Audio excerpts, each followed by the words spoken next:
any race or any religion or any creed or any background, if you use political violence, it's wrong. Okay, it's wrong. It's bad. We shouldn't do it. In this case, he was having a civil discussion and somebody shot him from a distance. I saw the unedited video. It was very gruesome. It was very violent. It was incredibly shocking.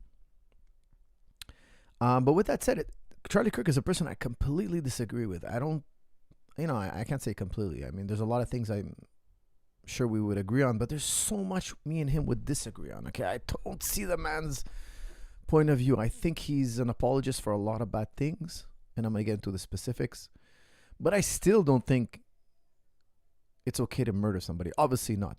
It's against the law. Whoever did it is gonna face justice. I'm sure they're gonna hunt him down. I'm sure they're gonna catch him, and whatever excuses he gives, it's unmerited. Okay, I want to be clear on that. Even though I don't see eye to eye what the guy says, I think a lot of what he says is complete nonsense. I think he turns the blind eye to a lot of violence we see overseas. He's a big Israel supporter, of course. He makes excuses for settler violence. He says no, of course he says children shouldn't be shot, but we have abundant evidence that children are being shot literally every day in Gaza.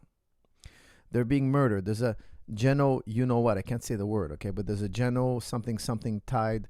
I'm going to use the word tied, okay, because you all know why.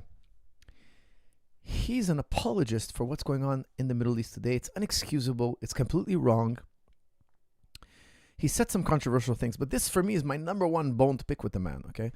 He makes excuses for settlers in the West Bank, okay? Now, settlers, many of you know what it is. They go in, they point a gun at somebody's head, they tell them to get out of their homes, and when they leave their homes, they occupy those homes, okay? Or they kick them off their territory, bulldoze their homes, and then they build new homes, and they allow a certain race to move in, okay? Only a certain race is allowed.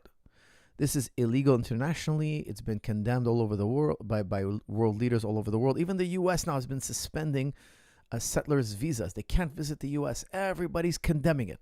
Yet Charlie Kirk turns the blind eye, makes excuses, never condemns Israel when they break international law. And we have an abundance of evidence that they're assassinating children on a regular basis. This is outside the conflict, okay? This is like a special category of the conflict. We're drawing a red line. We're saying, look, nobody harmed children. Doesn't matter what side they're on. Never harm children. It doesn't matter if it happened in October 2023. You guys know what I'm talking about. Okay, October. It was wrong then. It was wrong before that. It was wrong after that. It's wrong today. Yet he makes excuses and turns the blind eye, turns the blind ear to when people complain about this. He's saying, oh, it's not happening. It's not happening. It's not true. Nobody wants that. It's not true. It's abundantly true.